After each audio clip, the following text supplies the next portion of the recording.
What's up everyone, and welcome back to HateWatchers. Today we're continuing our reviews of The Mandalorian with episode 2 called The Mines of Mandalore. Just before we dive in, if you could hit the thumbs up, it goes a long way toward helping our videos reach a wider audience. Okay, enough of that. Let's get into the breakdown. And of course, spoilers ahead. We begin on Tatooine where this annoying broad with no eyebrows is ripping off another minority. Typical. Mando shows up and she tells these Jawas to go back to their country. Then out of nowhere, she force pulls Grogu, who desperately wants to get away from her. She tries to pawn off R5's busted ass on Din, and he stupidly accepts. He leaves and fireworks are going off everywhere as we celebrate leaving this lady behind once again. Mando threw back a few drinks on the way to Mandalore, and it's a bumpy ride in. R5 is sent to take some samples while Mando plays Battleship and loses. Mando gets bored and decides to take a look around, where he finds a massive city made out of Legos. Before he can explore it, he gets attacked by the band Korn and he has to fight them off. He dispatches them and R5 gives him a report card for his fighting. Mando takes Grogu to go see the Lego city and they head down to the bottom.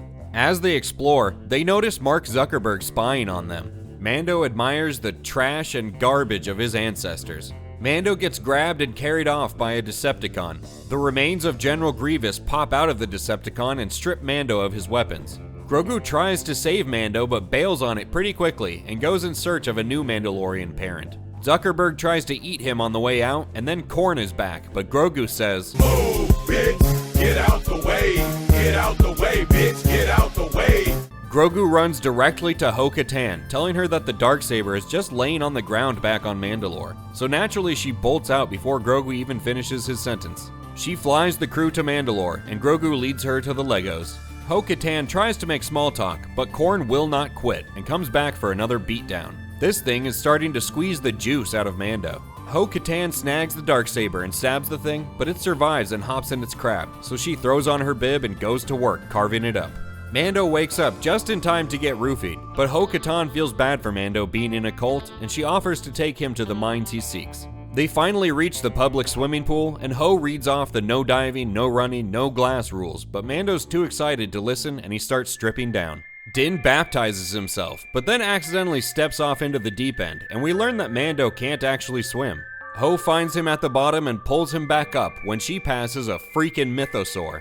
They can't believe it, and they're like, "Dude," as they nerdgasm, and the episode comes to an end. Well, we've reached that point in the video where we have to decide if this episode was a great watch or a hate watch. And this episode was another great watch.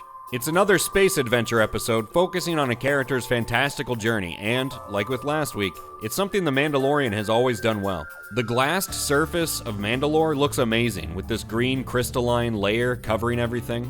It's somewhat similar to Christophsis from the Clone Wars, but different enough to be unique. And with Star Wars having explored so many planets with different unique biomes over the decades, you have to stop and appreciate it every time they're able to come up with a location that feels new. As for the mystery bad guy in this episode, this thing was nuts looking. As far as we know, we haven't seen anything like it before, and it seems totally unique to this episode. Now, we could have at least gotten one sentence about what this thing was and what it was trying to do by juicing Mando, but the show opted to leave it a mystery, so there you go. The highlight of the show was seeing the Mythosaur in the living waters. Mythosaurs are part of the foundational myth of the Mandalorians, and you would probably recognize its skull as the Mandalorian symbol. Ancient Mandalorians would ride Mythosaurs, and Boba Fett even technically did this in the Star Wars Holiday Special, although that one looked quite a bit different. So we think it's obvious that they're setting this thing up to be ridden by either Din or Bo-Katan, and we're predicting it'll be Bo. Her taming and riding the Mythosaur could convince her followers and other Mandalorians to rally behind her yet again, allowing her to claim the throne of Mandalore without needing to beat Mando's ass for the Darksaber. The remains of the city looked great, and some of it should look familiar to Clone Wars fans as the bombed out husk of the city we saw in that show. We wish that we could have gotten a better view of the city's remains and that the episode wasn't as dark as it was, but it keeps their CGI budget down, so what are you gonna do? Do you think they're setting up the Mythosaur so someone can ride it this season, or do you think it was just a nod to fans in Mandalorian history that won't come up again? Do you still think that Bo-Katan will end up being the antagonist this season, as was the prevailing thought before it began? Let us know in the comments below.